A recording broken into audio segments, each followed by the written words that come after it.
Yo, what it do, YouTube? Myths are to the collective what dreams are to the individual. What is Joseph Campbell talking about?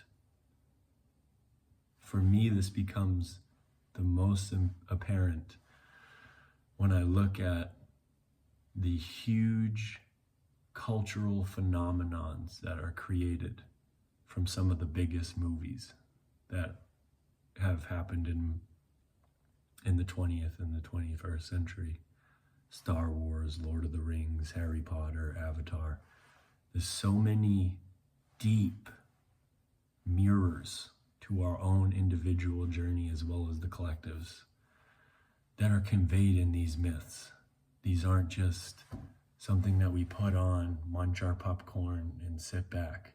For me, a movie is a deeply transformative experience when I'm really paying attention to what it is mirroring inside of myself and inside of the paradigm that we are existing in, which is a highly magical one. To me, there's the directors, the actors, the script that's going on, but there's something of the divine that is beyond all of them that's weaving its way into the myths to talk directly to us who have the eyes to see. So I'm going to be speaking on Harry Potter in this one. Those 8 movies are very, very important and contain so many deep truths about this reality. And the theme that I want to bring forward is the scar on Harry Potter's head, and speaking about the moment where I was scarred myself. I had a dream a couple years ago. I am in my childhood bedroom in the South Shore of Massachusetts. And there's a treasure chest inside of the bedroom. I'm alone, it's at night, but it's shining a really bright light. It's just slightly ajar where I can see this magical light pouring out of it that is so enamoring. I'm so curious, what is this? So I go over and I open it up. And right as I open it up, there is something coming up the staircase, upstairs to where my bedroom is. And it's fucking Voldemort. And he's like, got his mouth open and he's almost sucking the freaking gravity out of the air. It's this vacuum of parasitic, demonic, satanic energy. And he comes right into my bedroom and looks at me, and the dream ends. And that has been one that I have been processing for many years, like I said, and I'm bringing it forward because yes, it is obviously very important for me, but also I feel mirrors this process that we're going through as men seeking to walk God mode and relinquish lust in the face of dark sorcery in our world. Voldemort is the archetype of what we are actually up against.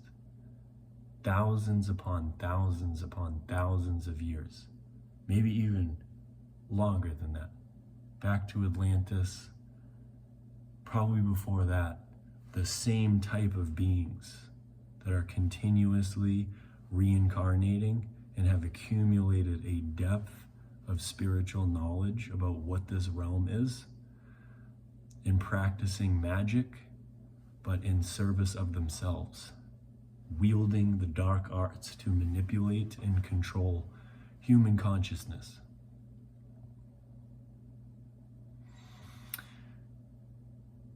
And I was scarred by it as a young kid. The treasure chest was the iPod Touch that's got the pornography that's just so alluring. This is my my version of being taught one of the most sacred things about life in sexuality. Here's the version of it that I'm going to be presented that's right at my fingertips, but is an ass backwards representation of what it actually is.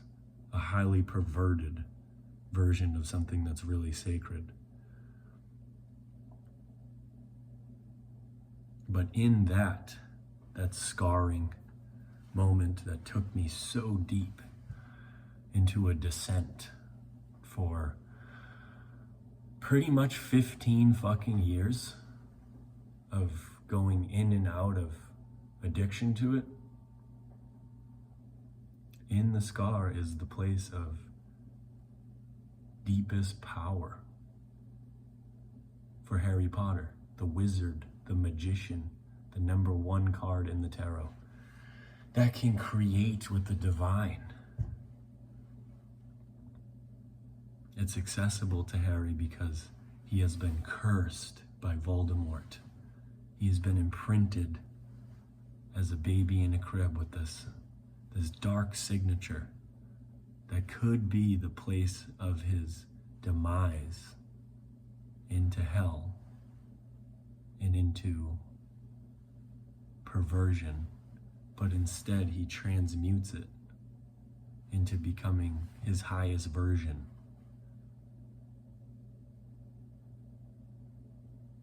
Harry Potter has got the truth, man. So much wisdom is dropped. So I just wanted to share this one in hope that it resonates. We have power emanating from our wound. Our wound is a portal for transformation. Rumi says the wound is the place where the light gets in. Having appreciation for the dance with Voldemort. That's where I feel like we go wrong in the pendulum swings of, we're either so ignorant of what's happening in our world over here, or we are so hyper aware of it and hyper vigilant of being so fucking against it. It's the fucking chemtrails in the air, in the poisons in the fucking food. And I have been that archetype, the hardcore conspiracy theorist that's just constantly pointing the finger externally at all the ways that we are being fucked over. I get it. You have to go through that stage at some point. Maybe some don't, but I had to go through it to really come to grips with the darkness in our world and see Voldemort for what he is. Which is, he ain't give a fuck about you. He doesn't have morality. Notice how Harry Potter hugs him at some point? I think that there's a moment where he almost embraces him and he says something along the lines of, I feel bad for you that you will never really have love and friends. Finding that place inside yourself where these dark sorcerers that are existing in our world, they are merely just reflections of dark aspects of ourselves that we are then able to overcome by seeing. We know not to fall into those ways because we see it represented. And they give us a chance to sharpen our sword through the sorcery that they're wielding against us. The ignorance that they have perpetuated through dumbing us down. Eventually, when you become aware of their tactics, it stokes a fire so deep in your soul to burn bright, shine like a phoenix from the ashes. So you become aware of the ashes of the lies that are just everywhere. We've been lied to about everything. But then you step into the one who is a wizard. He's not a muggle. He's not an everyday person that's just going to go about the day-to-day life, just working, saving money, going on their vacation once a year, and kind of just meandering about life based upon what society has programmed you to do. Having compassion for the muggles. But when you're walking this path, you will realize it's not for the faint of heart, and it's not a path that the everyday man is walking. But why is the greatest wizard amongst all of them the one who's going to go into the forest at the end and embrace death and actually be killed by Voldemort and then resurrected afterwards? Why does he have this curse placed upon him? It could have been his demise, and instead it's his place of freedom. Our sexual wound, and in my case, the one that created so much fucking depression and social anxiety and apathy and confusion, suicidal ideation at times. Just feeling like your whole world is caving in on you from every direction. What if I told you that all of that had so much meaning because it was birthing something inside of you that would lead you into freedom?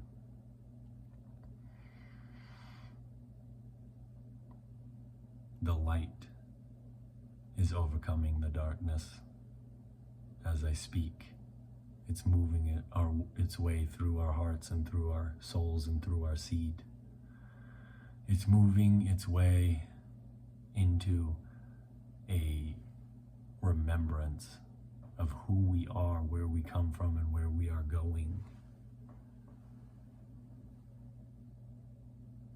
It feels relieving for me to speak about this, as it's not something I have spoken about much, but has been on the tip of my tongue for quite some time.